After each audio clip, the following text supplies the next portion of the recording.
जी बिस्मिल्लाहिर्रहमानिर्रहीम। चौथा क्वेश्चन है स्टूडेंट्स, आज हमारा लीनियर इक्वेशन को हम इस वक्त डिस्कस कर रहे हैं। तो इसका हम चौथा क्वेश्चन देखने जा रहे हैं। चौथे क्वेश्चन में वो क्या कह रहा है, कहता है when a number is added to two third of itself, जब एक नंबर को जमा किया जाए उसी नंबर के 2/3 में, द रिजल्ट इज 45, तो जवाब 45 आ जाता है। कहता है आप बताएं वो नंबर क्या है। तो मैं अगर इसको यहीं पे जनाब सॉल्व करूं तो लिखा जाएगा लेट द नंबर। फर्ज कर लिया कि नंबर है जनाब, फर्ज किया कि नंबर है x, then according to condition, question की शर्त के मुताबिक, अकॉर्डिंग टू कंडीशन, क्वेश्चन की शर्त के मुताबिक। क्वेश्चन की शर्त क्या है? क्वेश्चन की शर्त यह है कि जनाब जब एक नंबर को जमा किया जाए, अब जो मैं बोल रहा हूं वो लिख भी रहा हूं, जब एक नंबर को जमा किया जाए उसी नंबर के 2/3 में, तो जवाब आ जाता है 45। तो देखें इक्वेशन बन गई। मतलब जो उसने इंग्लिश में लिखा था ना, हमने उसको इक्वेशन की सूरत में देखें लिख दिया। जब एक नंबर को जमा किया जाए उसी नंबर के 2/3 में, तो अब जनाब आप इसको सॉल्व कर लें।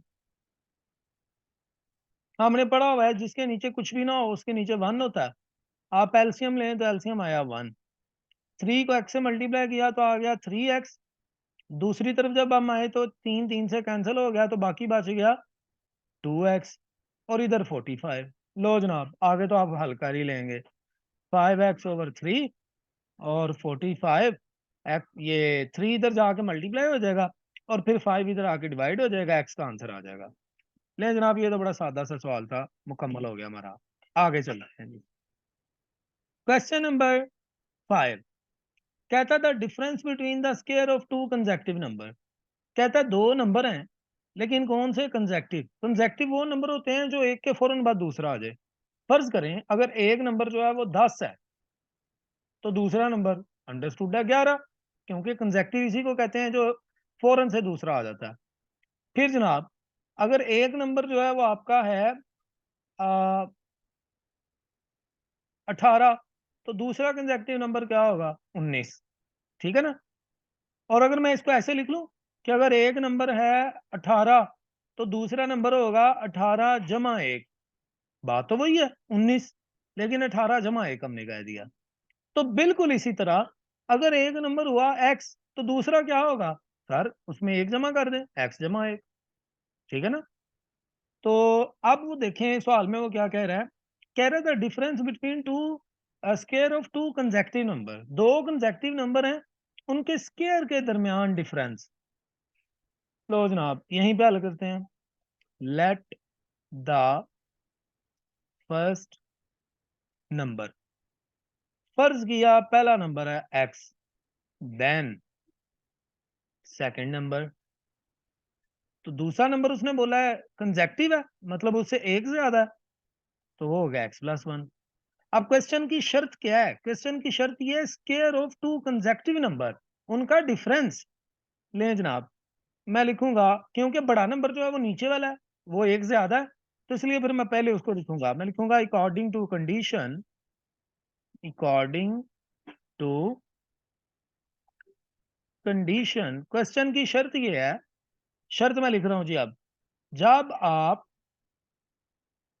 दो नंबरों के, मैंने पहले बड़ा वाला लिया, दो नंबरों के स्क्वायर को आपस में माइनस करें, तो देखें ये दो नंबर हैं, एक नंबर x है और एक नंबर x+1 है, और दोनों के स्क्वायर को माइनस करें तो कहता है जवाब आता है 37। तो अब जनाब इसको हल करें। अब यहाँ कुछ बातें हैं वो जो बिल्कुल बच्चों वाली हैं। तो क्या जैसा कि अब ये देखें x+1 है, इसके स्क्वायर को ओपन करें, तो इसके स्क्वायर को कैसे ओपन करते हैं? आप लोगों ने बचपन में पढ़ा होगा, a+b का whole square is equal to a² + b² +2 फार्मूले का साथ में a और फिर b। तो अब इसी तरह इसको भी ओपन करें। यहां बोलेंगे a, आप बोल रहे हैं x को a² + b² +2 फार्मूले का उसी तरह ए, उसी तरह बी, ठीक है जी। और साथ में x square is equal to 37।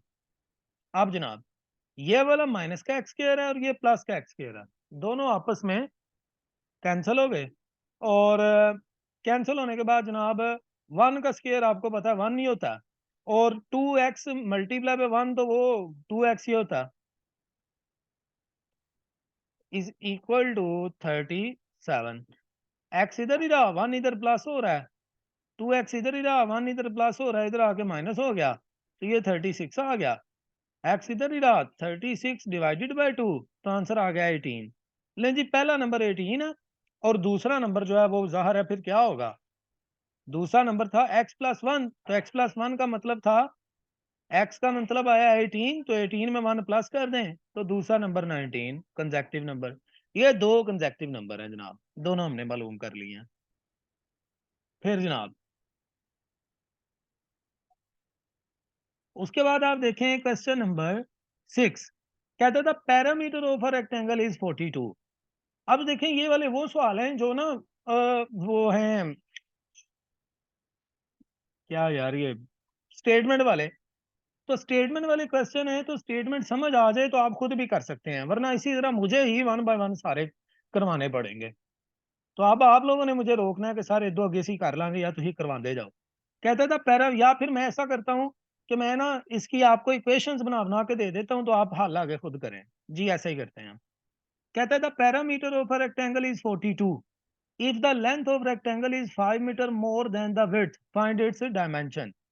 यार ये एक आपके पास वो है ट्राइंगल, और सॉरी रेक्टेंगल, रेक्टेंगल है आपके पास, और वो कह रहे हैं इसका पैरामीटर 42 है। रेक्टेंगल के पैरामीटर का मतलब होता है ये जनाब उसकी देखें, ये वाली जो दो है ना, ये और ये दो उसकी आप कह लें कि चौड़ाई है, और ये जो है वो उसकी लंबाई है, दो लंबाइयां हैं। तो जो पैरामीटर होता है ना उसका फार्मूला होता है parameter is equal to,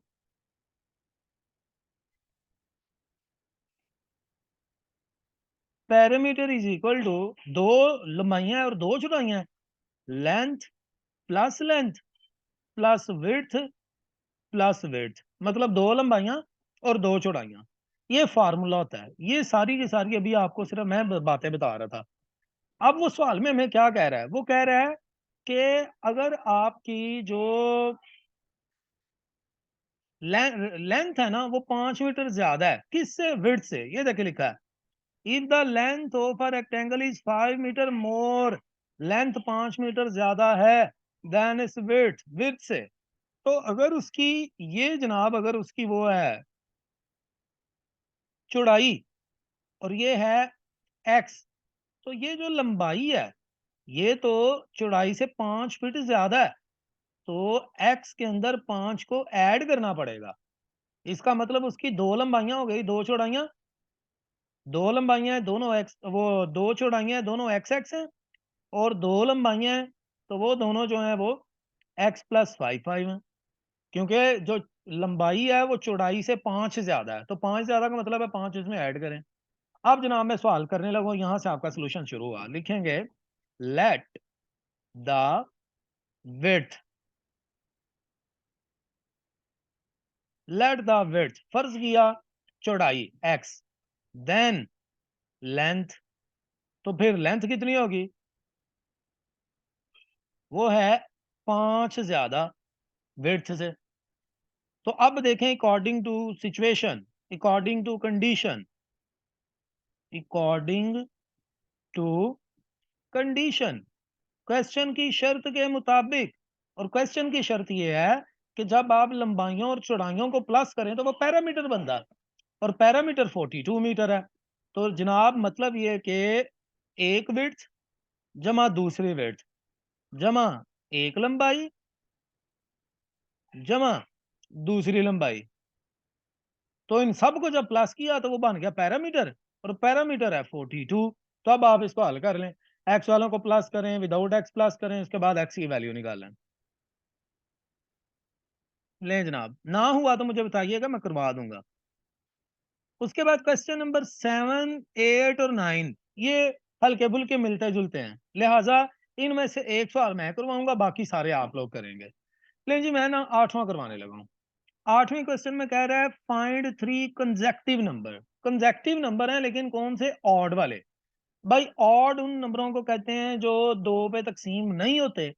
even वो नंबर होते हैं जो 2 पे तकसीम हो जाते हैं। जैसे अगर उससे नीचे वाले सवाल में देखें, उसने बोला है 3 इवन नंबर हैं, तो मैं ऑड वाला क्वेश्चन कर रहा हूँ। अब याद रखें, अगर हम पहला नंबर लेंगे ऑड 3, तो फिर दूसरा हमारा ऑड नंबर क्या होगा? 5, तीसरा 7, क्योंकि इवन है ये, सॉरी ऑड है, और ऑड का मतलब है जो 2 पे तकसीम नहीं हो रहे, और 2 पे जो तकसीम नहीं हो रहे वो भी लेने हैं कंसेक्टिव वाले। ठीक है जी, कंसेक्टिव का मतलब है यके बाद दीगरे। 3 के बाद 7 भी हो सकता था, लेकिन ये कंसेक्टिव नहीं था, दरमियान में 5 आता है, लिहाजा उसको लिखना पड़ेगा। तो मेरे बेटा इसका मतलब ये हुआ, अगर पहला होगा 1 तो दूसरा क्या होगा? 3, और तीसरा क्या होगा? 5। ठीक है ना, इस तरह से कोई भी हो सकते हैं। अब हमें तो ऑड नंबर का पता ही नहीं है, वो तो तीनों ऑड नंबर तो हम फाइंड करने हैं। वो कह रहा है 3 ऑड नंबर हैं कंसेक्टिव वाले, उनको सम करें तो प्लस आंसर आता है 225। तो अब आप क्वेश्चन हल करके दिखाएं। तो जनाब मैं यहां लिखूंगा let the first odd number. फर्ज किया पहला ऑड नंबर, और वो है एक्स। नहीं, खाली एक्स मैं नहीं ले सकता। क्यों सर? भाई क्योंकि हम लोगों ने तो ये पढ़ा हुआ है कि एक्स का आंसर तो कुछ भी आ सकता है। 2 भी तो आंसर आ सकता है एक्स का, जरूरी तो नहीं 3 ही आए, जरूरी तो नहीं 1 ही आए, जरूरी तो नहीं 5 ही आए, 4 भी हो सकता है। अच्छा सर, अगर 2 या 4 या 6 होगा फिर तो वो ऑड नहीं होगा। बिल्कुल वो ऑड नहीं होगा। तो भी सर क्या करें? फिर मैं क्या करूंगा जनाब, मैं ना एक्स के साथ यहां पर लिखूंगा 2। सर एक्स के साथ आप 2 क्यों लिखेंगे? और साथ में लिखूंगा 1। सर आप 1 क्यों लिखेंगे? मतलब पहला ऑड नंबर मैं बना रहा हूं 2x प्लस 1। सर आप ऐसा क्यों कर रहे हैं? देखिए बेटा, अगर x का आंसर आ गया 2, तो मैंने क्योंकि बोला है 2x प्लस 1, तो अगर x का आंसर 2 आया, और 2 तो ऑलरेडी मेरे साथ है, और प्लस 1 करूंगा, तो देखें हल करने से क्या आएगा? 2 2 4 और 1 5। अच्छा, तो सर अगर एक्स का नंबर आ गया 3, एक्स का जवाब, फिर देखें फिर क्या बनेगा? एक्स की जगह आएगा 3, फिर साथ में प्लस 1, 2 3 6 और 1 7। देख रहे हैं अभी भी ऑड है। मतलब एक्स का आंसर कुछ भी आ जाए, कुछ भी आ जाए, तो आप उसको जब एक्स की वैल्यू में पुट करके 2 से मल्टीप्लाई करके प्लस 1 करेंगे ना, तो वो बनेगा ऑड ही। इसलिए मुझे ऐसा करना पड़ा। तो पहला नंबर अगर फिर ये हुआ, देन सेकंड ऑड नंबर, तो फिर दूसरा ऑड नंबर क्या होगा? अंडरस्टूड है, फिर दूसरा होगा 2x plus 3। Then third odd number, तो फिर तीसरा ऑड नंबर क्या होगा? वो होगा 2x प्लस 5। ये 3 ऑड नंबर्स हैं। अब क्वेश्चन की कंडीशन क्या है? अकॉर्डिंग टू कंडीशन, क्वेश्चन की शर्त के मुताबिक। क्वेश्चन की शर्त यह है 3 ऑड नंबर्स को अगर आप क्या कर लें, सम, तो पहला ऑड नंबर है 2x प्लस 1, उसमें सम करें। दूसरा odd number x plus 2x plus 3, उसमें सम करें। तीसरा ऑड नंबर 2x प्लस 5। तो तीनों ऑड नंबर को प्लस करके आंसर क्या आ रहा है? 225। तो जनाब आप इसको सॉल्व करें, जवाब आएगा x का। तो आपने जिसको ऑड नंबर कहा है पहला, वो आप x की वैल्यू उसमें पुट करें, हल करें। फिर जो जिसको दूसरा ऑड नंबर क्या है उसमें x की वैल्यू पुट करें, हल करें। इसी तरह तीसरे में। तो ये तो हो गया आपका क्वेश्चन नंबर ये वाला 8 वाला। तो 9 वाले में क्या है? 9 वाले में उसने बोला इवन नंबर लेने हैं। तो फिर इवन नंबर हम पता क्या लेंगे? पहला इवन नंबर लिखेंगे, let the first even number is 2x plus 2, इस दफा 2 बोलेंगे। दूसरा इवन नंबर 2x प्लस 4। तीसरा इवन नंबर 2x प्लस 6। ये आपका जनाब इस तरह से हल होगा, और उन सब को सम करने से आंसर आएगा 228। और जो ऊपर वाला सवाल है ये मैं आपको नहीं बता रहा, ये आप खुद करें। यहां उसने इवन और ऑड की कंडीशन नहीं लगाई, यहां उसने सिर्फ कहा है कि कंसेक्टिव नंबर है। तो कंसेक्टिव नंबर होने का मतलब है बस अगर पहला जो है वो एक्स हुआ, तो फिर दूसरा क्या होगा x+1, तीसरा क्या होगा x+2, ठीक है ना। ऐसे ही होता है ना। देखिए अगर पहला नंबर हुआ 17 तो दूसरा जो है वो 17 में 1 जमा होना है, तीसरा जो है वो 17 में 2 जमा होना है। तो इसी तरह मैंने अगर पहला नंबर x को कहा है तो दूसरे में 1 ऐड कर लूंगा, तीसरे में 2 ऐड कर लूंगा। तो इस तरह से आपने क्वेश्चन नंबर 9 जो है वो करना है 7 वाला। ले जी बात को मजीद आगे बढ़ाते हैं। क्वेश्चन नंबर 10 छोड़ दें, इंतहाई आसान है, नहीं पूछेगा। अगर आप करना चाहें तो आप पढ़ लें। वो कह रहा है हमजा और उसामा ने मिलके 2 गाड़ियां 60 कारें बेची हैं, तो बताएं हमजा और उसामा ने कितनी कितनी बेची हैं। लेकिन हिंट आपको ये दे रहा हूं कि हमजा ने ना बेची हैं ट्वाइस, हमजा ने 2 गुना बेची हैं और उसामा ने 1 गुना बेची है। तो अगर हमजा ने बेची हैं 2 गुना और उसामा ने 1 गुना, तो उसामा का कर लो x और हमजा का कर लो 2x, 2 गुना। तो दोनों को प्लस करोगे तो जवाब आना है 60। तो लिखेंगे x+2x इज इक्वल टू 60। तो जनाब आप हमजा और उसामा की कारें निकाल लें। ये बहरहाल फजूल सा सवाल है, छोटा सा, इतना इजी नहीं पूछेगा वो पेपर में। सवाल नंबर 11 देखिए जी। क्वेश्चन नंबर 11 में वो हमें क्या कह रहा है कहता है heat and electricity together cost any. Heat और इलेक्ट्रिसिटी दोनों की जो कॉस्ट है, खर्चा है, वो 1080 है for the month of January, जनवरी में। If the consumption of heat purpose is 3 time, heat अगर 3 गुना ज्यादा है किससे, लाइट से, तो कहता है दोनों का अलग अलग खर्चा बताओ। लो जनाब इसकी भी यहाँ पर बनाते हैं इक्वेशन। उसने कहा है कि हीट जो है ना वो consumption of heating purpose is 3 time, heat जो है ना वो 3 गुना है किससे, लाइट से। इसका मतलब लाइट कम है जी, कम है। तो फिर लिखेंगे let the cost of light. फर्ज किया जी लाइट का जो खर्चा है वो कम है, तो उसको हमने एक्स कह दिया। देन कॉस्ट ऑफ हीट, तो जो हीट है उसका खर्चा, तो भाई जो हीट है वो उसका खर्चा उसने बोला है कि वो ज्यादा है। कितना ज्यादा है, 3 गुना। तो वो लिखेंगे 3x। तो फिर कंडीशन क्या बन गई, लिखेंगे अकॉर्डिंग टू कंडीशन। तो कंडीशन बन गई हमारे पास कि अगर आप हीट और लाइट दोनों को, हीट और लाइट दोनों को प्लस करें, तो लाइट का खर्चा x है और हीट का खर्चा 3x है। कहता है दोनों को प्लस करें तो आपके पास जवाब आता है 1080। तो जनाब इसको आप हल कर लें, आपको पता चल जाएगा कि वो x का जवाब आएगा। और x आपने कहा है ही लाइट को, तो लाइट का खर्चा वो हो जाएगा। और हीट का खर्चा निकालने के लिए x के जवाब को 3 से मल्टीप्लाई कर लें, आपको लाइट का खर्चा भी वो उसका हीट का खर्चा भी मिल जाएगा। इजी सा था। फिर कहता है a typewriter is sold for 1500, the gross profit is 2/3 of cost, what is the cost and gross profit. ये कॉस्ट अकाउंटिंग का सवाल है, आप लोग बीकॉम पार्ट 2 में पढ़ेंगे। छोटा सा सवाल है, कोई इतना बड़ा नहीं है, इजी सा भी है।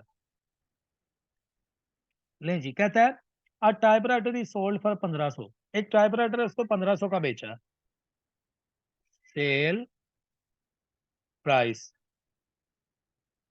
1500, gross profit is 2/3 of cost, gross profit, profit है जनाब 2/3 किसका, ऑफ कॉस्ट, कॉस्ट का।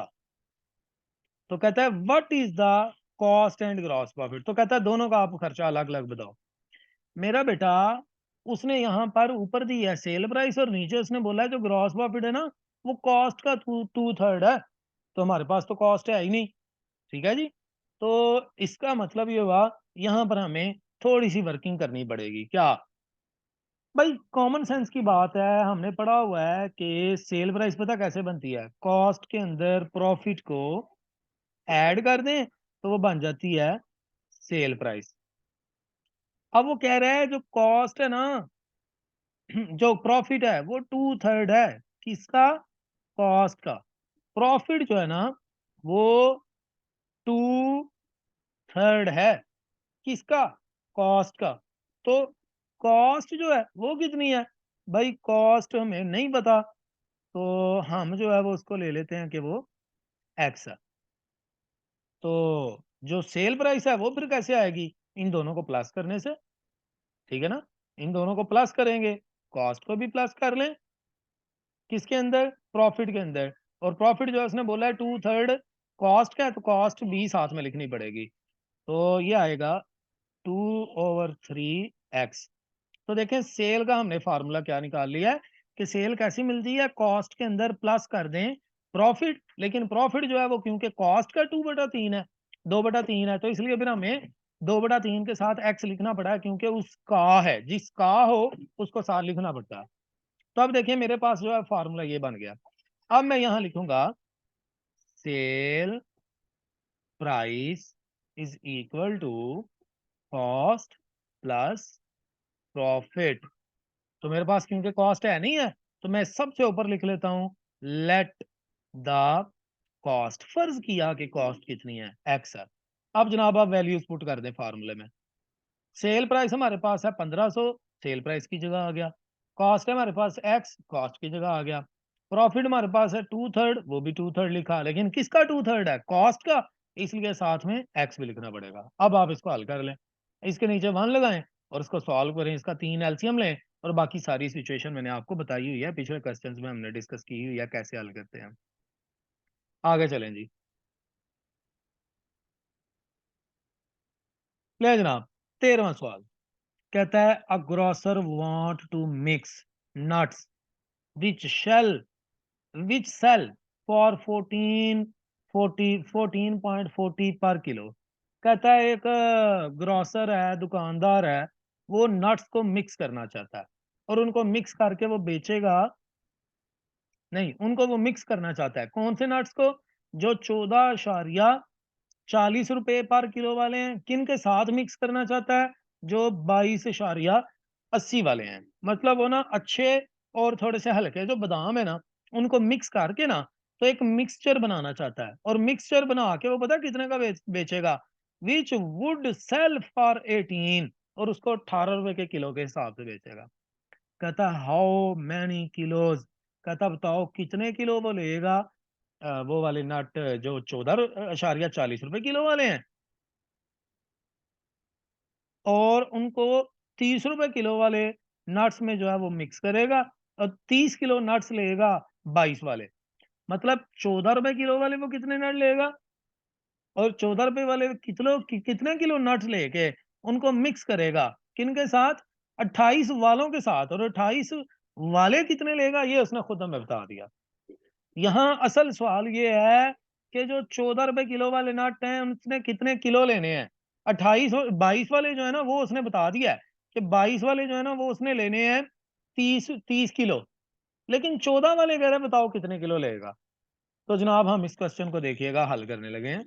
ये सारा गंद रेज करते हैं और इसको सॉल्व करते हैं।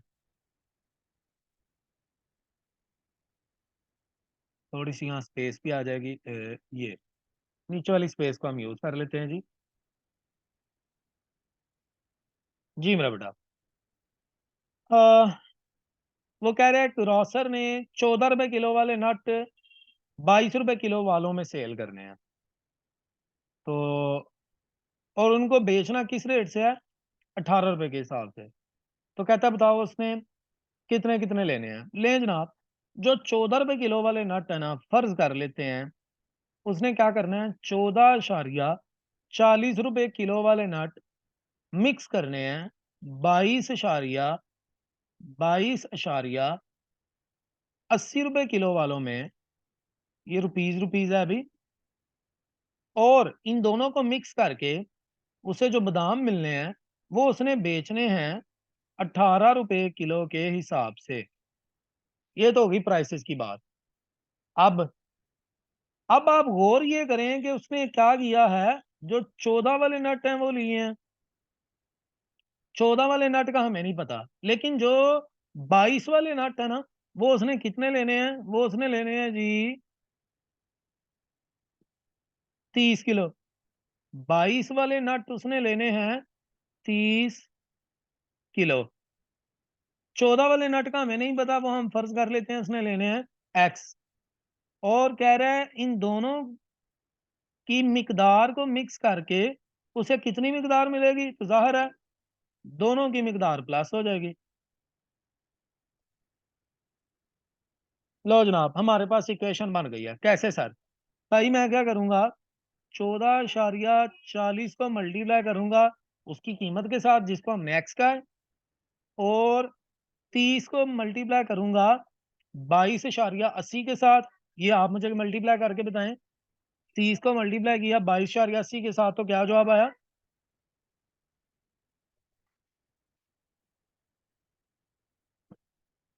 जी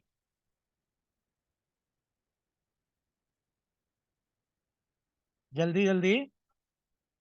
22.80 मल्टीप्लाई बाय 30।